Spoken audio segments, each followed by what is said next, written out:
Hey, what's up, guys? Back from the deck profile here. Now, I've been meaning to do this deck for a while. I really like the this water deck. This is basically Phantasm Spiral, but it's just very insane. The traps are too good to ignore. The field spell is insane, too. And I have a bunch of like little techs that I think are just very good format-wise, depending on what the format is. Also, if there's white noise, it's the rain outside, because I always have a fan in the window next to me when we smoke and stuff. So, without further ado, let's get right on into it, man. I am playing this deck a lot different than most people are. So I think Rescue Rabbit's insane. Alright, so for the monsters, starting off, 3 Rescue Rabbit. Yeah, this card just fucks. Obviously, I'm going to leave these here for the monster count. So 3 Rescue Rabbit, 3 Cabazools. It's a water normal. Same with Megalo, Smasher X. These just kind of, it also feels like water box, like it's a toolbox deck for waters. Like it's not like, you know, crazy. Obviously you play a bunch of trap decks instead of trap cards, but so that's it for those. And the Kia boys. Yeah, and the Kia boys, shout out Kia boys. And then the only hand trap we're playing outside of Imperm is the D-Shifter. D-Shifter is just, it's very good. I mean, this card, like if you can play it in a deck, play it. Like this card is just Disgusting. yeah, it fucks. Also, like I said, this is more of a rogue deck for people that like my rogue stuff, and it's lower budget too. So, and then for the spells, 1 Terraforming and 1 Pacifist City. Okay, so this card's very insane.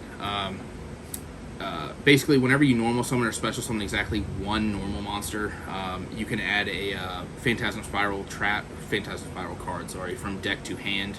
And then if you don't have a token already on the board, whenever your opponent activates a card or effect, you get a 2K token. That is not once per turn, so if the token dies and they play another card, you get another token, just 2K. So, card's very good. Card's part of your engine. So. And I'm not playing Extra in here. I chose to play Heatwave instead. I think this card's just very insane. You want to take the gamble on going first, because first main phase, if you win the die roll, you just play this, normal summon your Cabazools after you play the Pacifist City, and then you're just off to the races. So this card's just way too good to ignore if you can play it. You know what I mean? So. And then shout out my boy Devin. He let me borrow his Fish Sonar. So I'm playing 3 of these. This card came out in the new fucking Mako set. You can add a level 7 or lower monster that lists Umi in its name. Obviously, we don't play any of those. Or a normal monster. And you can also special summon 1 from deck. Card's just very insane. You could also, if you want to make the super budget, you could play Fossil Dig instead. I have Fossil Dig in the honorable mentions. I do have a bunch of honorable mentions because there's a bunch of ways you can play this deck. And then for the traps, we're playing one Metaverse. 1 punishment. I'm going to show you the punishment target. I do play Entis, but there's another one that I thought was very cool. And then for the Phantasm Spiral cards, 2 and 3. So both of these cards, if you control Umi, which the field spell is always treated as Umi, you can activate these cards from your hand while you control a normal monster, aka the fucking token, or the Cabazools, Megalo, Smasher, etc. This one is an Imperm and negates an effect monster, and then it loses 1,000 attack. Its graveyard effects are relevant because we don't play the Equip spell. And then this one is, like I said, if you control a normal monster, you can, what? Can't see the card. Oh, hey, no. I've already seen it. Oh, okay. The Spiral Battle. This is probably the best card in the deck, other than the field spell, but it just pops a card, and if you have Umi face up, you can play it from your hand. So, also its graveyard effect is relevant because we're not playing the Equip spell, but I do have the Equip spell in my honorable mentions. And then for the other traps, we are playing 3 Torrential, 3 Skill Drain, 3 Imperm, like I said, outside of D-Shifter, it's the only hand trap, 3 Strike, and 3 Solemn Judgment. Just very well-rounded. And like, what makes me say this is water box is the extra deck is more of a toolbox because you play Rabbit and the Fish Sonar. The Fish Sonar essentially gets you 2 monsters because you can add 1 from deck to hand and then special 1, so you can normal summon the Cabazools that you added after you special 1, etc. So. And then for the extra deck, we are playing the Stealth Kragan and the Kragan Spawn. Obviously, this card's insane with, goes and match and stuff, which I, obviously have in the honorable mentions. I just didn't choose to main it. This card's also very good in time, and the fact that it turns all of your opponent's monsters to water is just very good. And it just keeps floating. So, obviously, 1 Dweller. Dweller, you obviously got to play it. 1 Dalka, 1 Lagia. Standard, and then the Bagooskies, card's insane. Then we have playing the Ragna Zero. For people who don't know what this card does, if an opponent's monster has an altered attack, you can detach one from this, quick effect, destroy it, and then you draw a card. It's a water. It's just very good. So, and then we are playing the Bahamut Shark with the Toad. I just don't have Toads at the moment, so this is a proxy for Totally Awesome.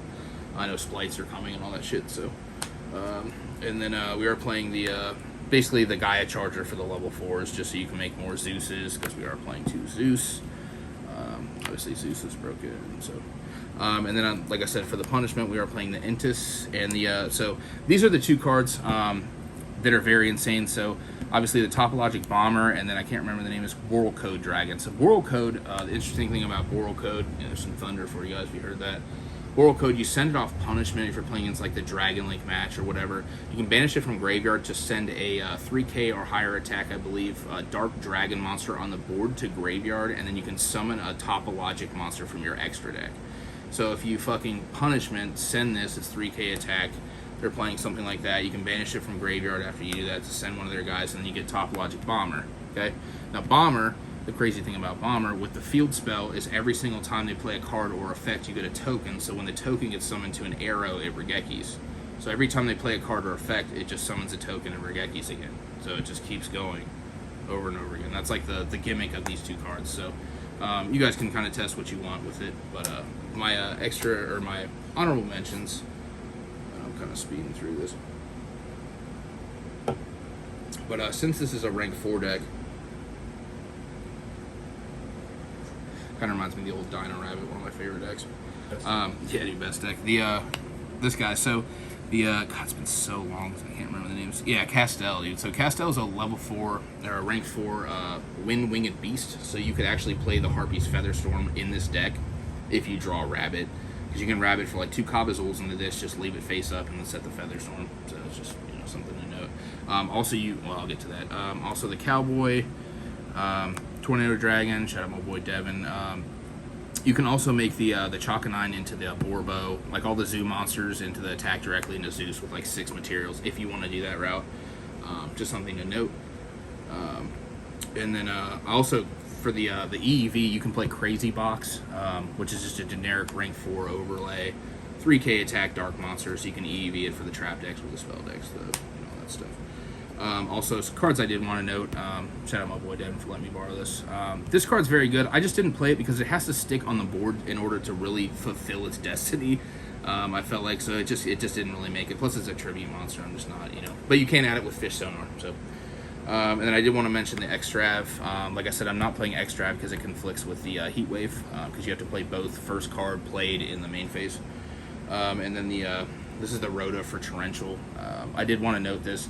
The only thing I have a problem with this card, obviously you activate it, search Torrential Tribute, you can set Torrential Tribute, and then if you have Kabazuls or the token or whatever, you can Torrential and then banish this from graveyard like a Balinx to save it. The problem with that is, I felt, was it broadcasts that you have Torrential Tribute, so they're not going to play into it, so I just felt like it wasn't necessary in the main.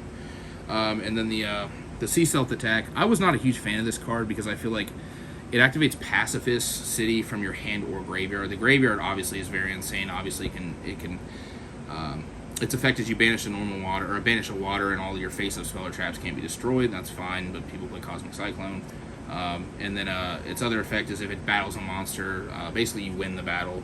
I just felt like playing better traps was just in my wheelhouse. So other traps that you could play, the D Barrier. I didn't play There Can Only Be One, obviously, because I play dinosaur cards. This was the main side deck card that I would suggest, was the White Howling. You guys saw this on my True Draco list, where if you have a water monster, you can activate it and banish a spell from their graveyard, and then all of their face-up spells can't resolve for the rest of the turn, so no matter what happens, they can't, like, Sky Striker you to death. Did want to mention the Fossil Dig, like I already did, for the Fish Sonar, if you want to make it super budget. Another one of these. This was originally how I was playing the deck, with the big boss monster of the deck. I drew this card all the time, so I just cut it completely. But the equip spell is very good. You just equip it to like a Kabazul's, kill a monster, it summons this from hand, deck, or graveyard, and then equips this to it. But it just didn't really come up. So, and then once I mentioned about the Stealth Kragans with the Gozen match, and the last card that I didn't play was the Called by the Grave. So, hey guys, I hope you enjoyed this. You know, it's just another one of the rogue decks. I know you like the rogue stuff. So, like I said, leave me comments down below, all that stuff. You already know. Thanks, guys, for watching. Cheers.